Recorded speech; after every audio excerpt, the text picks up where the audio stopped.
हमारे channel IRPC India को subscribe करें और बेल बटन पे क्लिक करें ताकि हमारा सारा वीडियो आप तक ज़रूर पहुंचे। CAA जिसको हम CAB था, सिटीजनशिप अमेंडमेंट बिल, और अब क्या बन गया, सिटीजनशिप अमेंडमेंट एक्ट।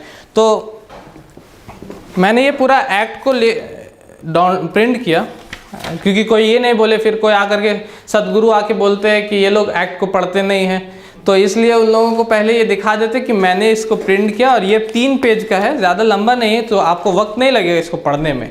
और 3 पेज में भी ये जो मैंने अंडरलाइन किया है इतना ही अहमियत रखता है, इतना ही बस मेन है। ये CAA जो है ये एक्ट है और ये है कॉन्स्टिट्यूशन ऑफ इंडिया। फिर से कोई ये नहीं समझे कि ये बोलते हैं सिर्फ आर्टिकल 14, आर्टिकल 15, कॉन्स्टिट्यूशन इनके पास नहीं, ये कॉन्स्टिट्यूशन ऑफ इंडिया है। ठीक है, ये इसलिए दिखा रहा हूँ क्योंकि ये बताने के लिए कि मैं जो अभी बोलूँगा वो मैंने पढ़ा पहले इसमें, उसके बाद मैं बोल रहा हूँ। तो सबसे पहला जो ये एक्ट है CAA, इसमें जो लिखा हुआ है, इसमें ये लोग लिखते हैं, सबसे पहली बात जो बताई गई हम लोगों को कि प्रताड़ना की वजह से, रिलीजियस परसिक्यूशन की वजह से ये बिल लाया गया।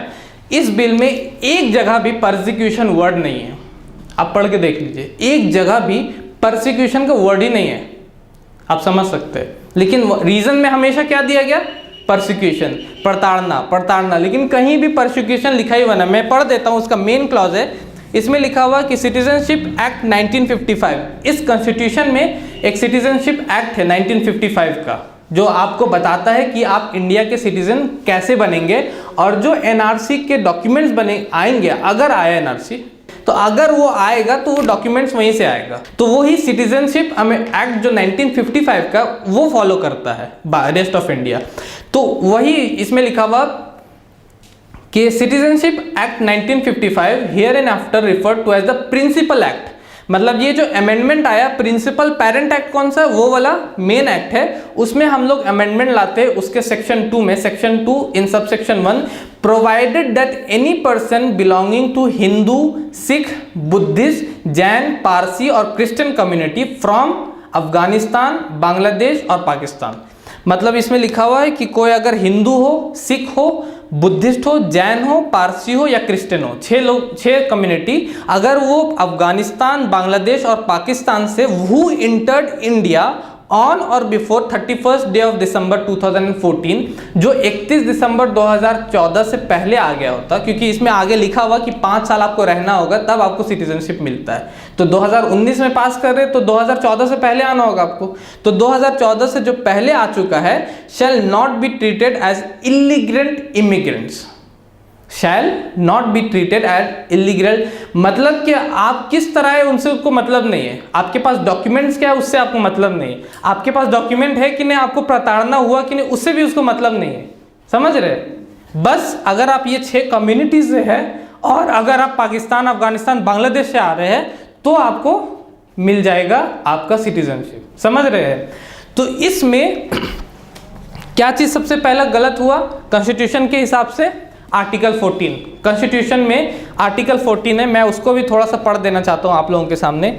आर्टिकल 14 ऑफ कॉन्स्टिट्यूशन क्या कहता है, इसमें ये लिखा हुआ है राइट टू इक्वालिटी, आर्टिकल 14 बोलता है राइट टू इक्वालिटी, और इसमें लिखता है आर्टिकल 14 में be claimed by any person within the territory of India, thus this right is not limited to Indian citizens only, it is available to citizens and non citizens. मतलब अगर आप India के citizen हो या आप citizen नहीं हो, article 14 कहता है कि आपके बीच में डिस्क्रिमिनेशन नहीं होगा। किस बेसिस पे, एक आपके बेसिस, आपको आप में डिस्क्रिमिनेशन नहीं होगा, ना ही सेक्स के बेसिस पे या मेल या फीमेल के बेसिस पे या रेस के बेसिस पे या रिलीजन के बेसिस पे।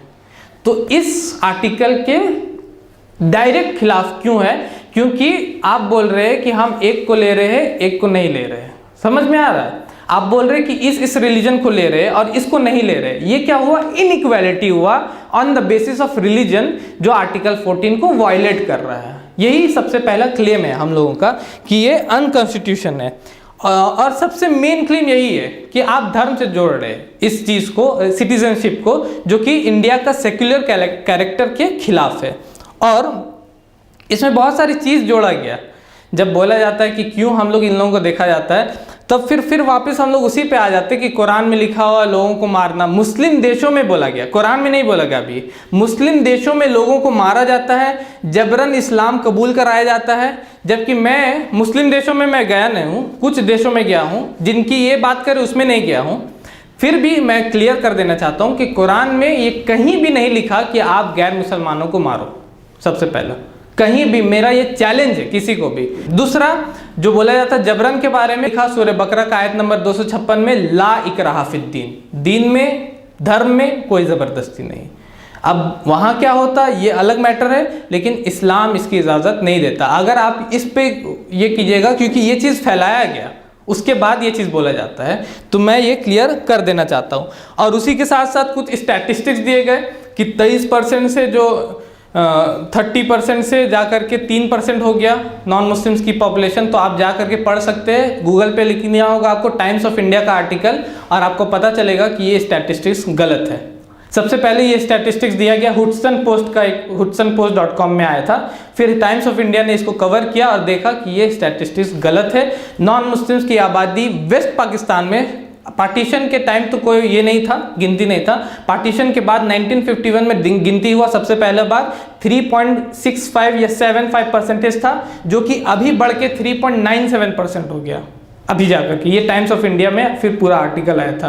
तो अगर आप ये स्टैटिस्टिक्स अगर आपको सुनने को मिला कोई बोल रहा है, तो ये फिर से 100% गलत स्टैटिस्टिक्स है। हाँ, बांग्लादेश की मैं मानता हूँ कि बांग्लादेश में जो पॉपुलेशन स्टैटिस्टिक्स था वो गिरा है, तो वो जिस तरह नॉन मुस्लिम का गिरा उस तरह मुस्लिम का भी गिर सकता है। और बांग्लादेश में बहुत डिफरेंट रीज़न था लोगों के माइग्रेट करने का। वहाँ पर जो अपॉर्चुनिटीज़ की कमी है उसके वजह से लोग माइग्रेट कर रहे हैं।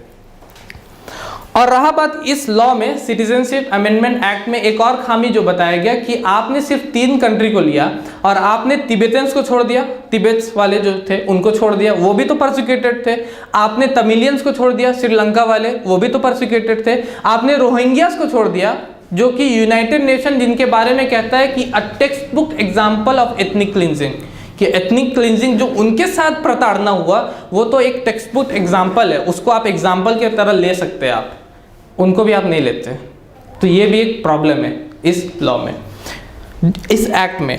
और रहा बात एनआरसी का, नेशनल रजिस्टर ऑफ सिटीजन्स, तो जो भी नोटबंदी जानता है, नोटबंदी पता है ना क्या हुआ था? आप लोग थे इंडिया ही में ना नोटबंदी के टाइम? नहीं, तो कुछ इंडिया के एक्टर्स है, वो लोग कनाडा के सिटीजन रहते हैं और वो लोग रहते नहीं यहाँ पर, लेकिन पूरा ट्वीट करते हैं इंडिया के बारे में। तो आप लोग तो रहे होंगे नोटबंदी के। तो मैं उस वक्त जिस दिन नोटबंदी हुआ था उसके जस्ट एक दिन बाद मैं निकल रहा था कहीं बाहर, और मैं लाइंस देख रहा था एटीएम के बाहर, और मैं ये सोच रहा था कि इन लोगों ने एक बार भी ये नहीं सोचा कि कोई आपको आके बोल दे रहा है कि नोट खत्म हो गया और आप बस ठीक है ओके हम लोग लाइन लग जाते हैं।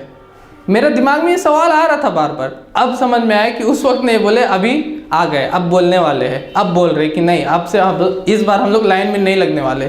और एनआरसी जो आसाम में हुआ उसका एग्जाम्पल आप सभी जानते हैं। Ex president of India Fakhruddin Ali Ahmed, उनके खानदान वाले आउट है। कारगिल में लड़ने वाले सोल्जर वो आउट, वो खुद आउट है, उनके खानदान वाले ने वो खुद आउट है एनआरसी से। आप सोच सकते हैं कितना प्रॉब्लमेटिक सिचुएशन हो सकता है एनआरसी, कि जब इन लोगों का नाम भी नहीं हो सकता। कुछ केसेस मैंने ये भी पढ़ा पेपर्स में कि माँ और बाप एनआरसी के अंदर है और जो उनकी बेटी है 10 साल की वो एनआरसी के बाहर है। अब बताइए उसका क्या होगा? माँ और बाप अंदर है, सिटीजन ऑफ इंडिया, और बेटी जो है वो आउट है आपका। तो ये सब होगा। और उसमें जो करप्शन है वो तो अपना जो भी है, जो करप्शन कुछ लोगों ने हमसे, मेरे से बात हुआ कुछ लोगों का, वो लोग तो ये बोले कि कुछ पैसे के लिए भी आपका काम ये हो सकता है, लास्ट में पैसा लेकर के कोई भी कुछ कर रहा है। एनआरसी में जो करप्शन इंडिया का सब जानता ही है, जब इस चीज़ में करप्शन को आप ऐड कर देते हैं तो आपको पता चल जाता है। और रहा बात, कुछ लोग ये बोल रहे कि हम लोग देने की बात कर रहे, लेने की बात नहीं कर रहे, मतलब हम लोग नागरिकता दे रहे, ले नहीं रहे। अगर आपके पास दूध वाला सुबह में आता है और वो दूध में आपका पानी डाल रहा है होता है, आप बोलिए क्या करो? बोले नहीं दे रहे, ले कहाँ रहे, दूध में पानी दे ही रहे, ले क्या? वो बोल रहे हैं देने का बात नहीं है, आप किसको दे रहे? इनकम टैक्स को दे रहा है और वो आधा इनकम टैक्स दे रहा है। आधे ही इनकम टैक्स मैं अपना देता हूँ। गवर्नमेंट बोल रहे तुम क्या कर रहे हो, बोल रहे दे रहे, ले कहाँ रहे, दे ही ना रहे हैं। तो ये आधा सच्चाई बोल के आप किसको बेवकूफ़ बना रहे, दे रहे ले नहीं रहे हैं। अब दे रहे हैं तो आप तो बोलते कि कुछ लोगों को हम दे रहे हैं, और बोला जाता है कि इंडिया के मुस्लिम्स को तो सिटीजनशिप लिए नहीं गया। तो आसाम में जो अभी एनआरसी के बाहर हुए, मान के चलिए, तो उसके लिए नहीं, आप उसकी सिटीजनशिप क्या आप लिए नहीं, समझ रहे। बाकी इंडिया की तो बाद में बात होगी, अभी तो फौरन उन लोगों को आउट कर दिया आप इस तहत, इसके लॉ के तहत, सीए के तहत, समझ रहे। तो ये सारी चीज़ें हैं जो हम लोगों को समझनी होगी अभी, और पढ़ना होगा। क्योंकि मैं बहुत सारे वीडियोस देख रहा था जिसमें मुस्लिम हमारे भाई थे, उन लोगों को पता नहीं कि यहाँ क्या लिखा हुआ, कॉन्स्टिट्यूशन में क्या लिखा हुआ है, ना ही इसके बारे में पता है। वो कुछ भी बोले, स्टैटिस्टिक्स उसको आके सुना के कोई जा रहा है कि 30% से 3% हो गया। अरे 30 से 3 कैसे हुआ? 1947 में तो बांग्लादेश ही नहीं था, तो 30 कहाँ से हो गया? वहाँ पर 1971 में आपका बांग्लादेश बन रहा है, समझ रहे। तो ये सारी चीज़ें पहले से चलती हुई आ रही है, पहले से कुछ ऑर्गेनाइजेशंस इस पे काम कर रहे थे, पहले से कुछ राइटर जैसे तस्लीमा नसरीन, उसकी बुक्स में पढ़िएगा, वो यही सारा चीज़ वो बोल रही है अपनी बुक में। अब नोवेल बना करके यही सारी चीज़ वो दोहरा रही है अपनी बुक में। तो ये सारी चीज़ को लिया गया, लोगों के अंदर डाला गया, और यही कारण है कि अभी बहुत सारे लोग जो इसके खिलाफ, इसको सपोर्ट कर रहे, वो वही सब सोच करके इसके सपोर्ट कर रहे। तो एज अ मुस्लिम हम लोगों को चाहिए कि एडुकेट करना होगा लोगों को।